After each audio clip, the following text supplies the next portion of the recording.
What is going on, guys? Welcome back. A video I never thought I was going to get to record because Chantal literally had to go off the deep end. But Amber made a video where she welcomed us back. She said she's going to vlog everything she ate today, right? Because today is the day. Today's the last day. We are done being off track. Everything changes now. We're going to be back on track. We're going to have a series. We're going to have vlogs. Total accountability, transparency, authenticity. But today we're going to see the reality. What it's like when she eats not thinking about her weight.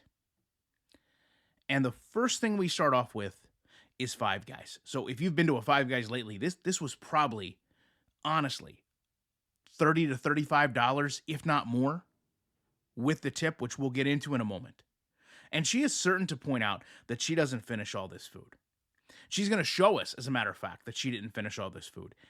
If we're trying to be honest, if we're trying to be relatable and accountable, does she really think that anyone looks at her and assumes that there's been a lot of times, and I mean this respectfully, that there's been a lot of times where, food has been left on the plate?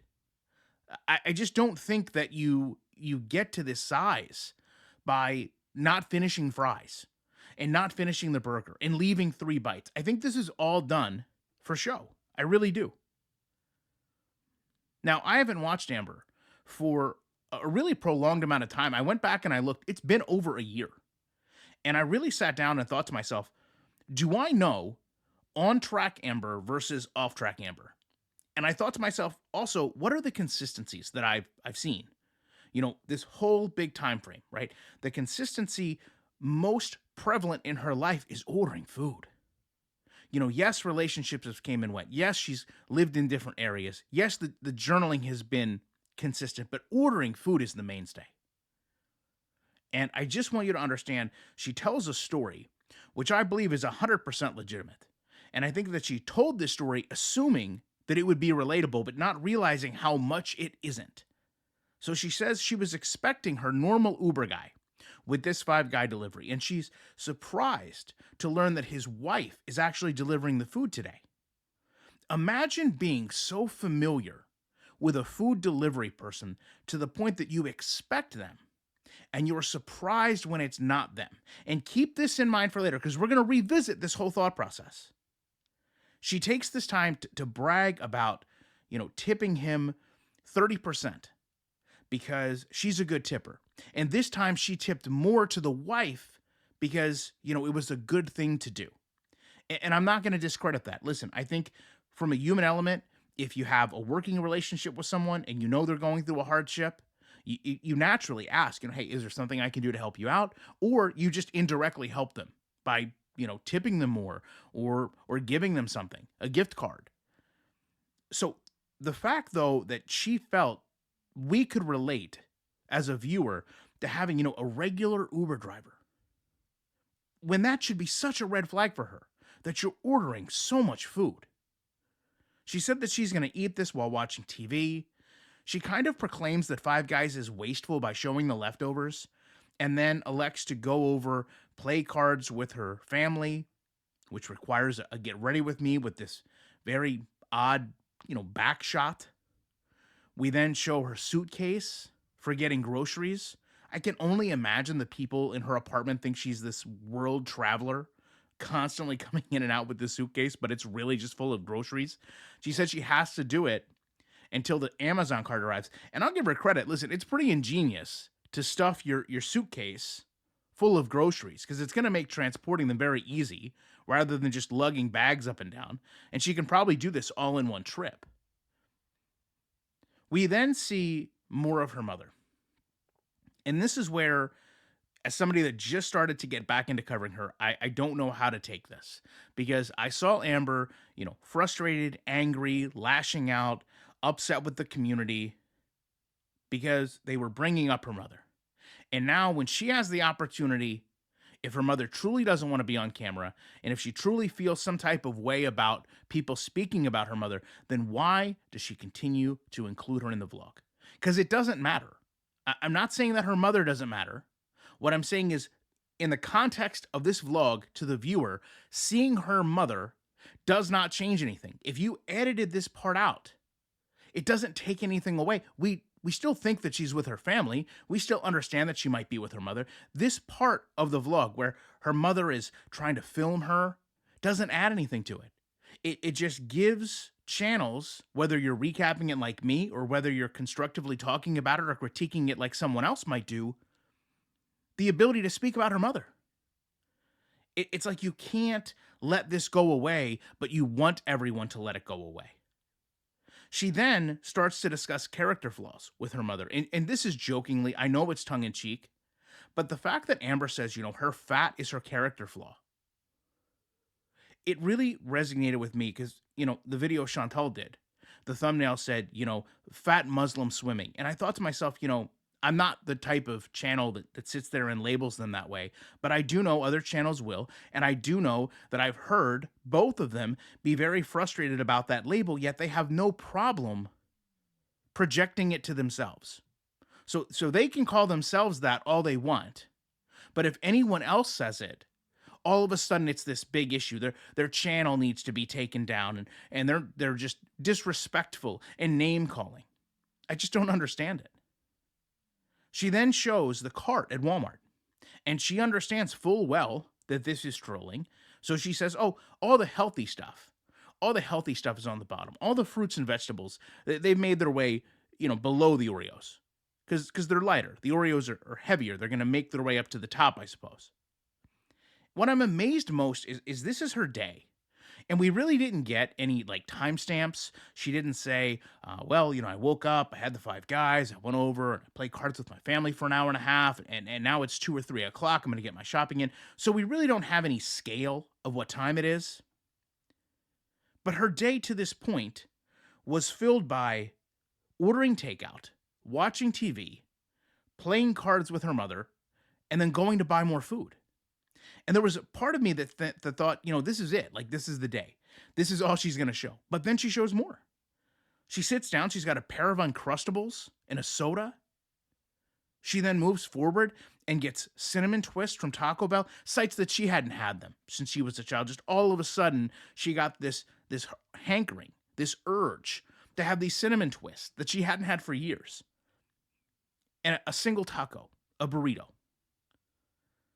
She says that she doesn't get drinks from Uber because it gives her the creeps.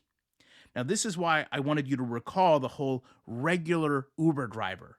The one that she felt she needed to tip the family more after he had broken his leg. Why on earth would you have the creeps about getting a drink from someone that you're extremely comfortable with? And not only that, I remember distinctly her Ubering Diet Cokes from McDonald's to herself because she loved them that much.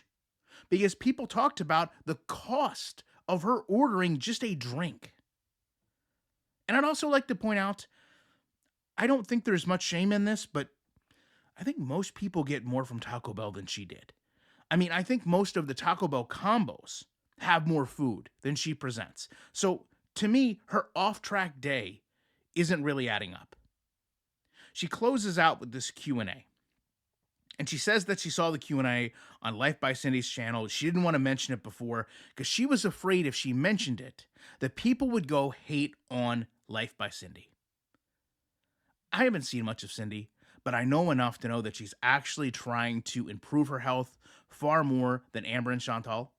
And I really can't stand the narrative whenever it's brought up that someone says, "Oh, I would have said, where I got this idea. I would have said where I saw this, but I was afraid you hate me so much that would carry over to another creator." It's just such a pointless, I'm so important, right? I'm so important, and your hatred and vitriol for me means so much that I'm not even going to tell you the people that I associate with because I think so little of you as a person that I know you'll just take it over to them and you'll hate them indirectly because you hate me.